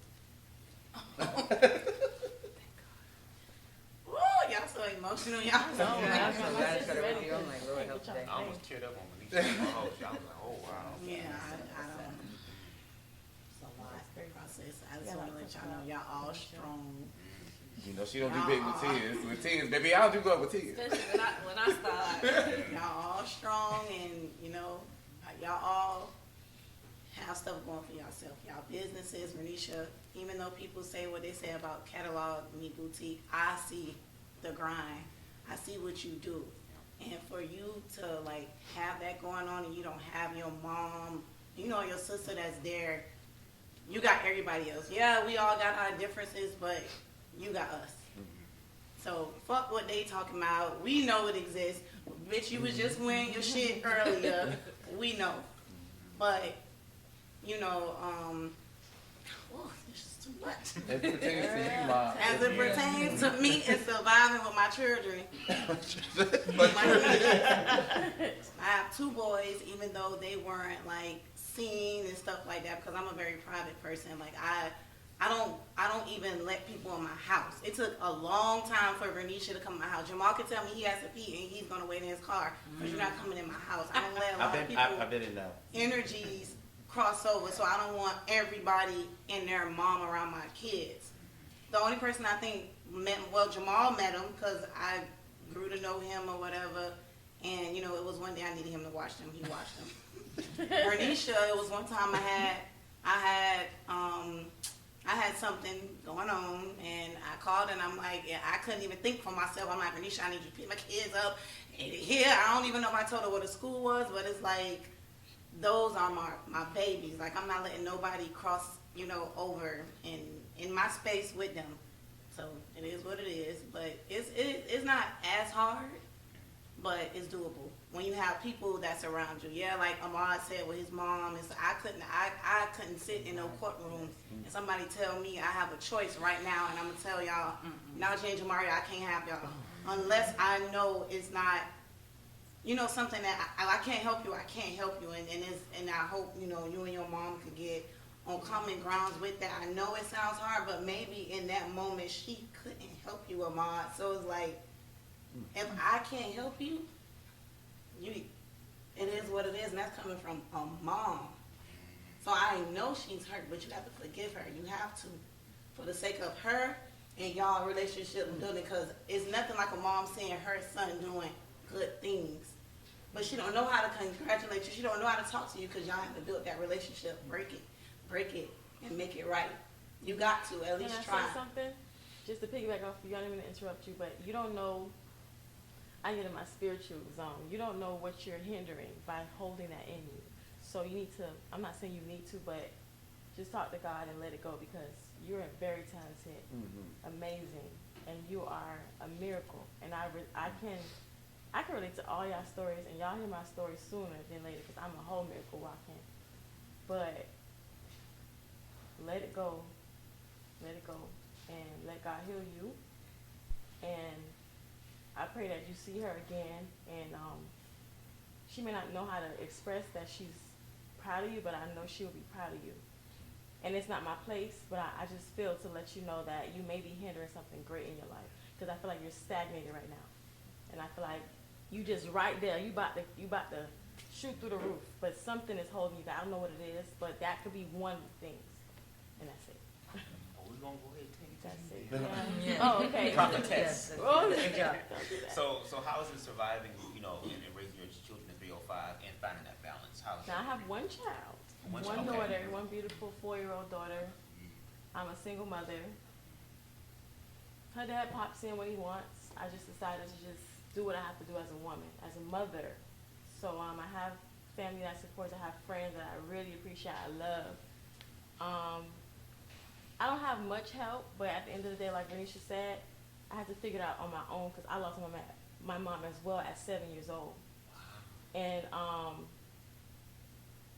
have a story, but it's no excuse. I'm here, I'm living, I'm grateful. So what I do, I just live every day.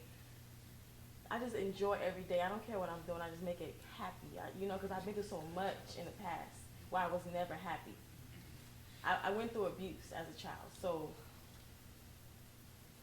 as an adult, you're not going to take my happiness. Right. Whatever I do, whatever I wear, wherever I go, I'm going to smile and make a joke out of it, because it took a lot for me to, it's a miracle I'm here today. I don't like where I came from. So with my daughter, I just want to make sure I'm the best mom ever, because I didn't have my mom. I didn't have a mom that knew how to be a mother to me. So I told myself, whatever she wants, she going to get. Whatever I can do to make her happy, I will. So I work hard. I work all these different jobs. I work these gigs. I work hard because I want to make her happy, and I want to break those generational curses. I don't want her to go through what I went through. As long as I can, I ask God every day, let me have long life. Yes. So that I could do that for her. But at the end of the day, like we're creating a new generation. we're building for our future. So, you know, I have a long life ahead of me, and I just want to make sure I have a legacy. So, as a mother, I know I'm grateful to be a mother. And I don't want to go off topic, but I feel like the Lord gave me my baby because I was lonely. And I did want a child, but I know she's going to come then. And she's just so amazing. But you guys will probably meet her or know more about my story maybe in season 2. Maybe, I don't know. That's it, though. And thank you again for sharing. No, you're Thank y'all for sharing, okay? And speaking of doing things for the future and for a generation, I want to finally ask Keisha, how do you survive and raise your children in 305? How do you find that balance? Every motherfucking day. Every motherfucking. Tell us how you do it every motherfucking day. Jeez, let me tell you. Wow. I have 2 boys. They're 5 and 8 now. Their name is 7 and Dash, right? And when you're a single mother, like not a single mother, I co-parent with their father, which we give him no credit, so we do not speak his name, because he took my legacy from me for my children, right? With that being said, to you gentlemen out there, y'all have to do better. And the reason I tell y'all that as a mother is because I have 2 kings that I'm raising to make sure that they do better, right? So I don't want to hear that, right? I don't want to hear that y'all not doing enough. When it comes to Ahmad and his mother, my mom is 83 now, right? Either way, she's actually had me older. She had me when she was like 45. And the same thing about my mother. The reason I'm so great and so bad is because of my mother. I took everything that was positive about her and I did that. Everything that was bad about her, I left it behind. But I also left something behind. You know what I mean? Like Ahmad, this goes to you. Like, I chopped up my mother. No, many people don't know this. I chopped up my mother a while ago, right? She has dementia right now, and we don't even speak because she's so bad in her way. In this life that I walk in, I choose positivity every day. And if my mom chooses to be negative, she can't be with me because I'm an individual, just like my children are individuals, right? So as they watch me every day, I'm gonna make sure they're the best fucking boys, men that they can be, right? For any woman walking out here, because we're worthy. I'm 30 plus, none of your business, right? And I've watched, right? None of your business. I've watched men and women walk about this country. No offense to you guys that have those balls that hang low, but we are dynamic, right? We are different, right? We go besides ourselves. I'm gonna make sure my sons treat a woman right. It's not optional, right? And all for you mothers that accept your sons to be fuck niggas, that's on y'all, right? Because that's the generations that's happened. That's where the curses are coming from, right? Yeah. Because nobody's taking responsibility for themselves. Not this one over here. These 2 over here, by the breath of my body and the walk in my fucking feet, right? They're gonna do what's right, with their daddy or without. Cool. And I'm a mother that's gonna make sure of it, and all you mothers should do the same. Shame on her. You're fucking amazing. Shame on her. She lost out. And I'm saying that from my mother, right? Because I don't know how she was cut like that. She was only cut by crack. Her hair and cocaine must be bust down, because anybody that feels if you has like a kid, right? You know how you are, your daughter. You know how you have 2 sons, so you feel me on this, right? I have 2 little boys, and as their feet walk and their lips move, I want to know everything, right? I want to make sure that they're passed,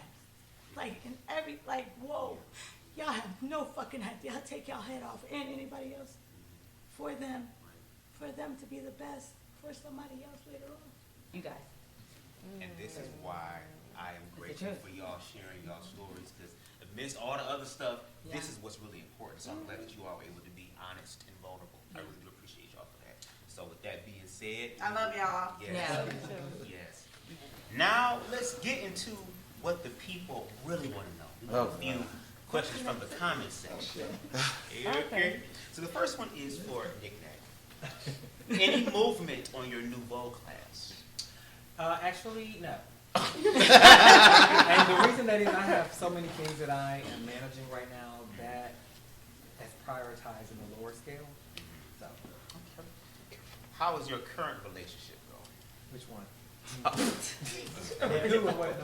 Relationship with ballroom, like what? I guess your romantic relationship. Oh, what I did mention earlier that I ended. So I ended a 3-year relationship. I don't remember, some months ago. I don't know. So now I'm in a new one. But, well, I'm dating.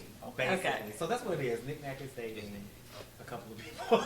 So y'all as you should. Get them the DMs, okay? No, I don't want nobody to make Okay. I think you. I got you. You gotta be selected. Jamal, you still not eating that swine, are you? I am. I do like the bacon. It's just not as crispy. Okay. Yeah, it's just not as crispy. Okay. Bernicia, what pushed you to slash homegirls' tires? Oh! Decorum at. Who said I did that? Jasmine Sullivan. Oh, baby, I never.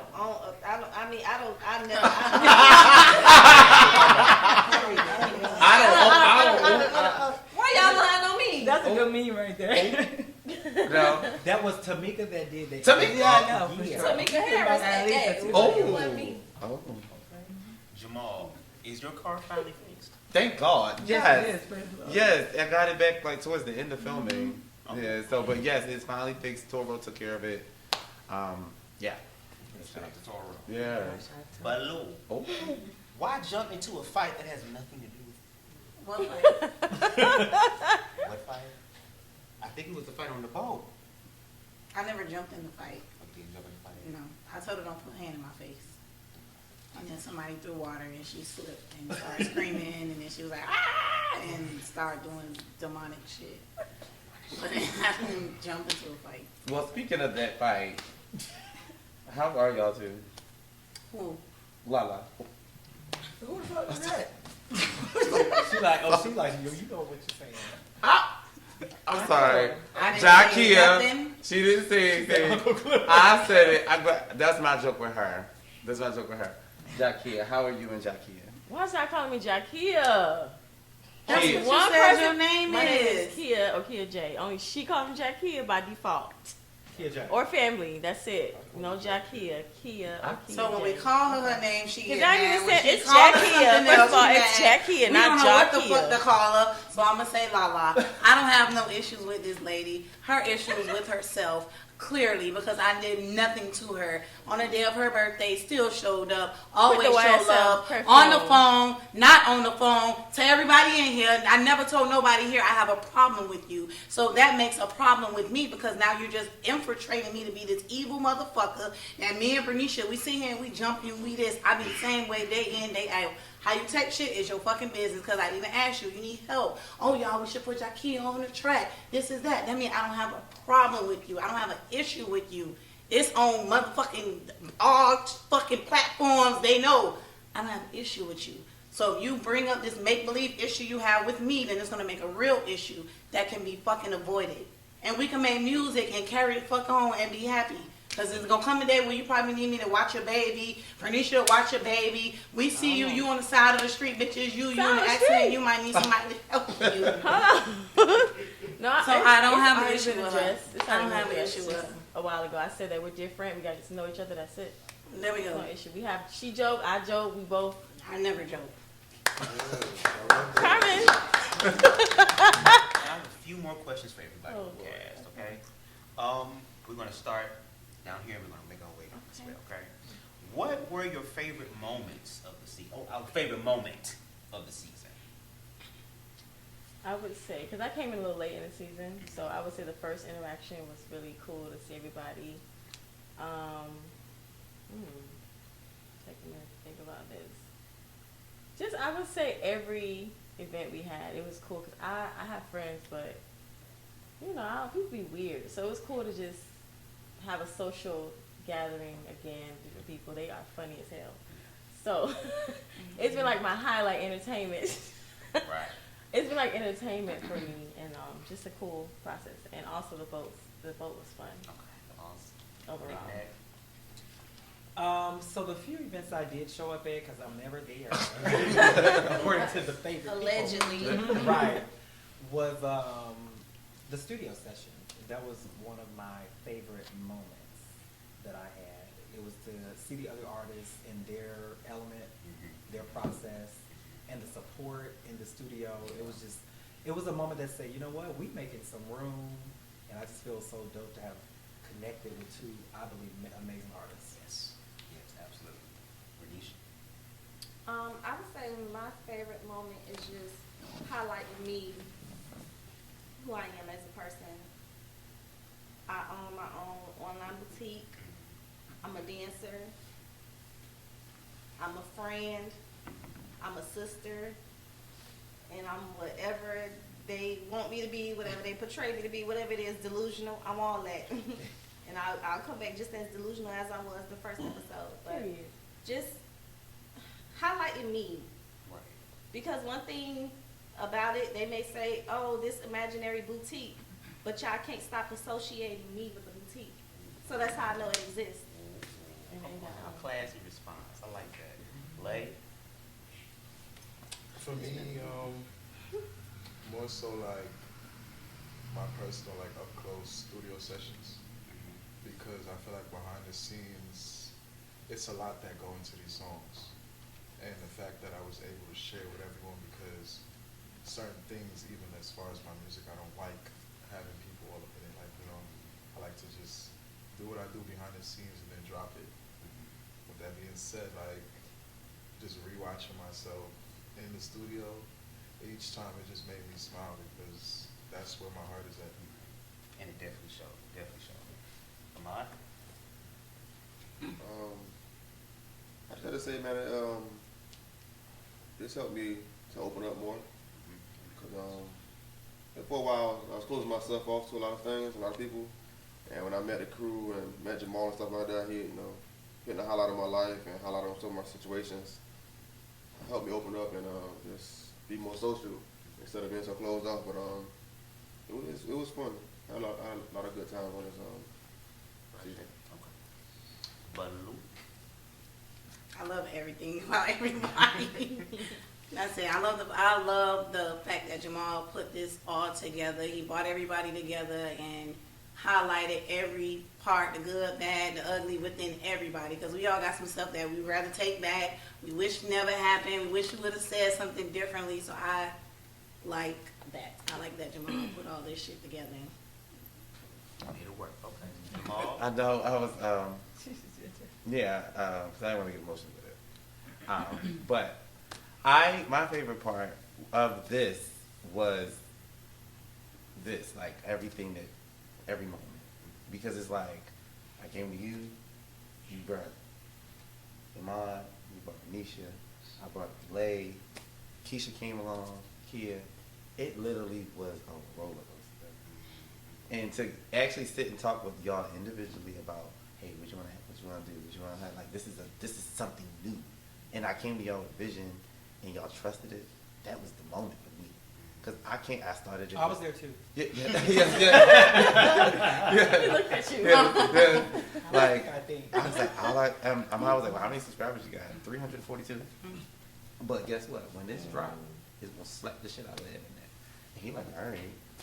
And he didn't even know me. He called you to validate, right? Mm-hmm. Yeah, he called, and Keisha did the same thing. She called him hard to validate. Like, who is this guy? Yeah, I did. And so my moments was y'all moments, because it's like y'all trusted me, and I the vision is here, you know. And y'all was like, all right, Jamal, I trust you, whatever, you know. So that was my moment. Good, bad, indifferent, ugly. My moment was actually doing this project. It allowed me to be so creative. Yeah. Mm-hmm. It allowed me to be so creative. So that's y'all. Keisha. What was your favorite moment? Okay, so favorite moment was it would have to be the hookah and vibe night. The first night I was invited out. That's the first time I met everybody, and I was really interested in the embracement of opportunity. So normally when you go out, you can't really perceive or know what's going to happen to you. But in this group, I felt like by meeting you guys, opportunity was also there. Even though Fernisha didn't take any of my advice. But I did have a conversation, but realistically, I did have a conversation with Blue later on about being one of her models, because I'm not comfortable in front of the camera as fabulous as I am. I'm not, right? And to be a model for her for Catalog Boutique would help her. For me to be more comfortable would help me. And to involve, anybody else that wants to do something would help everybody else. So I did appreciate the hook and vibe. And everybody kind of listened as fast as I talked. They still listened and took it in. And if I do more on my end to help you guys, then what I said will be more effective. So I did like that. I also want to just say one thing. I want to applaud you, Jamal, through all of the BS that we talked to you. Snap it up, and bro. Snap it up. Listen, The big J, balls hang low. Don't play with them, okay? Listen, you did your due diligence, and I just want to say this is like almost mentally, it can get a little toxic, but we always talk it out, and you hold us accountable. It holds you accountable for your goals in your life. So, I mean, I didn't come in as a main cast member, but it's almost like it's helping you mentally grow because you guys say you're gonna do this in the beginning, and you have people looking at you like, did you finish this? Did you do it? So it's helping you a lot because we could become stagnated sometimes and complacent. So I applaud you for taking on that role in leadership and as the boss you are. Period. With them feathers. I know. Fabulous. Yes. Double effort. Ostrich somewhere next. I did just want to do this. I just want to apologize to Fernisha about the comments I made about her. I know I did come up a little harsh, and I did. I wasn't aware of that. Like I say, man, me and this girl been friends for a long time. I do value our relationship and our friendship. You know, I didn't want it to end like that, so I just wanted to apologize and just clean that slate. Even if she don't want to forgive me in school, but I just wanted to clean that slate for myself. I didn't want to have that on my heart like that. Is it possible to get a hug or no? How do you feel, Fernisha? No, I forgive him. But no problem. Okay, now my last and final question for the reunion, okay? And it's very easy, hopefully.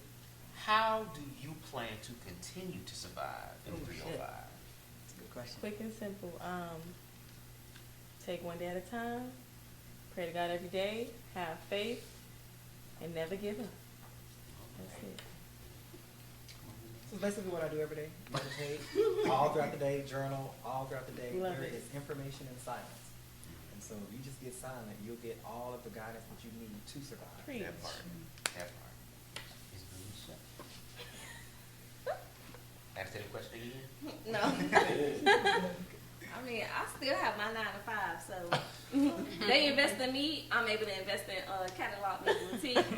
So with their income, investments, double that income, maybe another income. Oh yeah. Sister, another income. You know, we gonna be straight. So I just mean just double the income. Man, Miami too expensive for us to just be having one income. Baby. And I'm gonna survive if I got it. Never mind. No, I wasn't. I promise you, I wasn't going that route. I don't even know what y'all was speaking, but I wasn't going that route. I was just saying if I have going to to just, school. Going to school. No, if I just have to do more than one income on top of the other income, I'm gonna do that because y'all with kids, I don't know how y'all do it. It's too expensive, and it's too expensive for me, and I'm a single woman, so to have to take care of somebody. I big up to all of y'all. Slay. I feel like sports. I feel like for me, the more that I like take each day by day, I'm just trying to find different ways to be a better person. Right. And with that being said, like I came here off a whim. As of right now, I'm very unsure if I plan to stay here further or, go somewhere else because I don't have kids. I don't really feel as though like I have anything tying me to a specific place as well. I'm trying to find that. So with that being said, like I don't know what's in store for me. I just know that I have to hold my head up and I just gotta grind, like, cause I'm never gonna sit here and starve myself or know that I have 2 hands and 2 feet and the mentality I have to not go get it because I didn't have a legacy for me. Like, I wasn't raised with a mom or father. Like, my adopted mom came in the picture after. So it's like, I wasn't taught that I didn't see those things.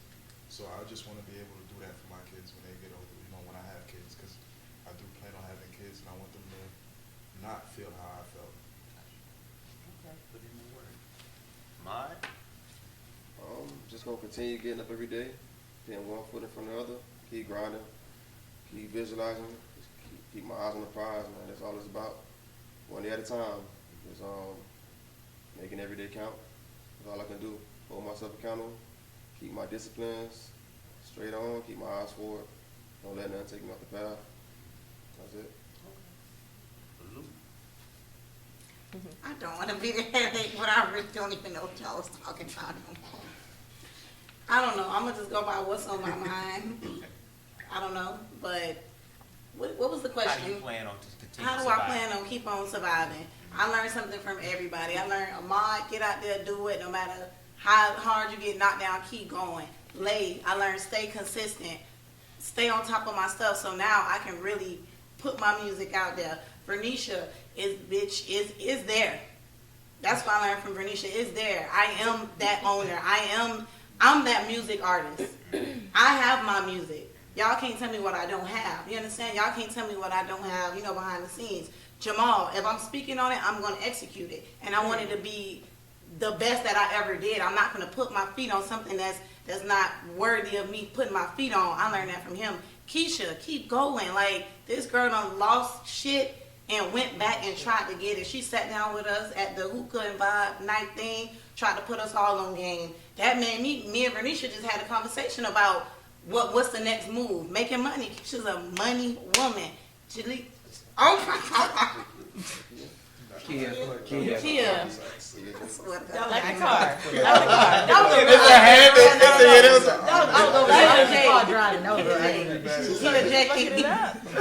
Kia J, I learned to, don't.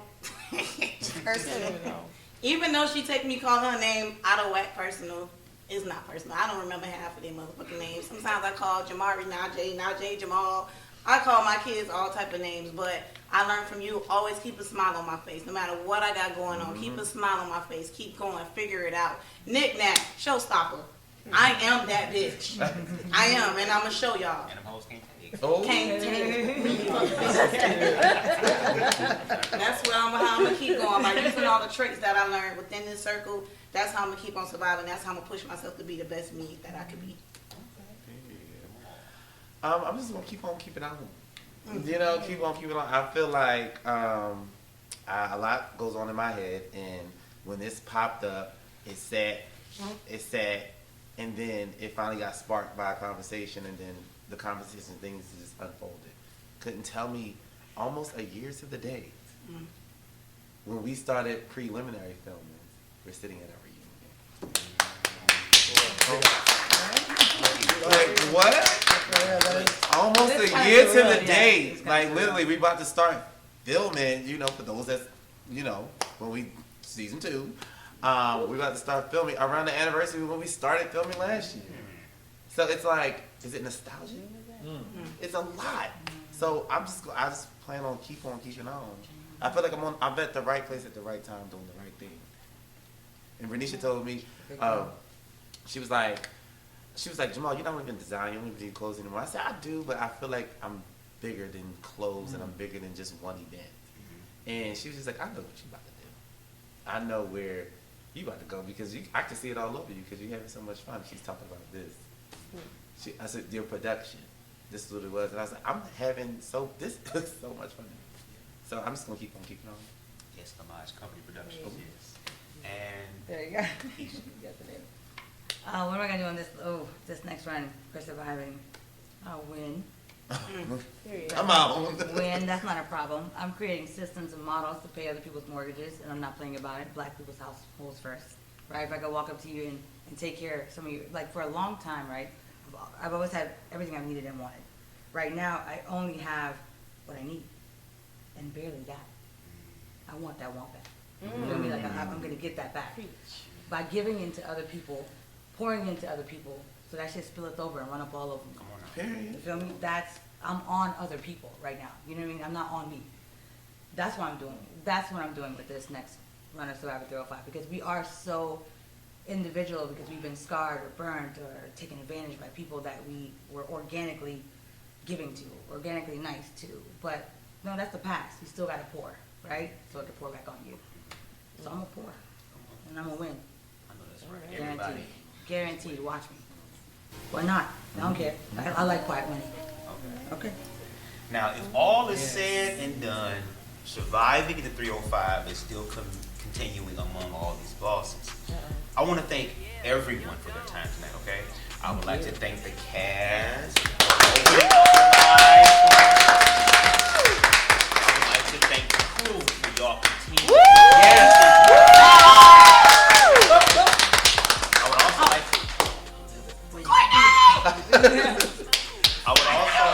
I would also like to thank Sex and Candles, Vault Vodka, and Pride Lines, as well as this beautiful studios not on the card. What's the name? Prime Shot Studios. Prime Shot Studios, thank you. And also Studio J Decor. Studio J Decor. She's fun. Keisha me please for the catering. Yeah. Catering, You gotta have dinner yet, but you will in a second. Yes. I could cook too. Yes, thank y'all so much. I just want to take 1 second. I want to take this time to thank all of our sponsors, especially really for getting us through this whole experience. We could not have done this without you. Also, Bubs the God, thank you so much. Thank you so much for being our host and rocking with us from day one. The only reviewer surviving with us. Yeah, exactly. Thank y'all so much. Thank y'all to everybody at home that supported the Surviving brand and that's been looking forward to season 2. Also, the application is up. All you have to do is visit lamagecompany.com to submit your application. The deadline is July 1st for all new candidates. And yeah, thank you. And as always, make sure that you are liking, commenting, and subscribing to the Lamage Company Productions. Oh, I'm sorry. What's my saying? No, I think he was thinking. That's what they do. Yeah, my bad. I'm sorry. I said it. And as always, make sure you are liking, commenting, and subscribing to Lamage Company Productions. My name is Buzz the God, and until next season, y'all. Good night.